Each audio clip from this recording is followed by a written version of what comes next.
Malam itu angin berhembus dingin ketika James mendaki Bukit Suncrest, tempat yang diyakini menyimpan misteri sejak ratusan tahun.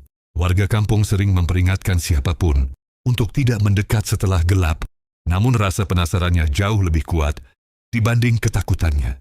Menurut catatan lama yang ditemukannya di perpustakaan desa, sebuah kapal besar pernah hilang tanpa jejak. Bukan di laut, tetapi di daratan, tepat di dalam bukit itu. Catatan itu menyebutkan satu kalimat yang membuat James menggigil. Kapal itu tidak karam. Kapal itu ditelan. Saat tiba di puncak, tanah di bawah kakinya bergetar. Dari celah bebatuan muncul cahaya samar berwarna kebiruan.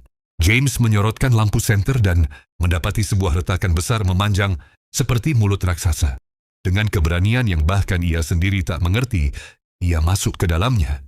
Lorong itu semakin menurun, udara makin lembab. Bunyi dentingan logam bergema pelan, seolah ada yang memukul sesuatu dari kejauhan.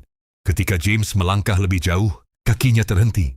Di hadapannya berdiri haluan kapal raksasa, tertanam dalam tanah dan batu. Seakan bukit itu tumbuh di sekelilingnya. Kayu kapal itu masih utuh, meski sudah berusia ratusan tahun. Namun yang membuat James merinding bukanlah ukurannya, melainkan ukiran wajah manusia pada dinding kapal yang tampak seperti sedang berteriak ketakutan. Tiba-tiba, suara berderak bergemuruh. Dinding kapal bergerak, seakan bernafas. Cahaya biru semakin terang, muncul dari celah papan yang berdenyut seperti jantung hidup. Ini bukan kapal biasa, bisik James mundur perlahan. Suara berat menggema di lorong.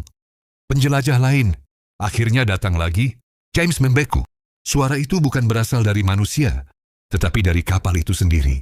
Ukiran wajah di dinding kapal bergerak perlahan. Mata kayunya terbuka. Kami tidak tenggelam, gumam suara itu. Kami di penjara. James berbalik hendak lari, namun tanah bergetar keras. Akar-akar dan batu menutup jalan keluar. Cahaya biru menelan ruangan, menarik udara dari paru-parunya. Dengan sisa tenaga, James meraih sebuah palu karat di dekat puing kapal dan menghantam papan bercahaya. Itu, sekali, dua kali. Cahaya meredup drastis. Jeritan kapal menggema memekakkan telinga. Retakan besar muncul. Lalu sebuah ledakan cahaya mendorong James keluar dari lorong itu, menghantam tanah di lereng bukit. Ketika ia membuka mata, retakan bukit telah hilang. Sunyi. Seakan tidak pernah ada apapun. Namun di genggamannya, tersisa paku kapal bersinar samar. Bukannya karat, tetapi hangat seperti benda hidup. James menatapnya. Ini baru permulaan.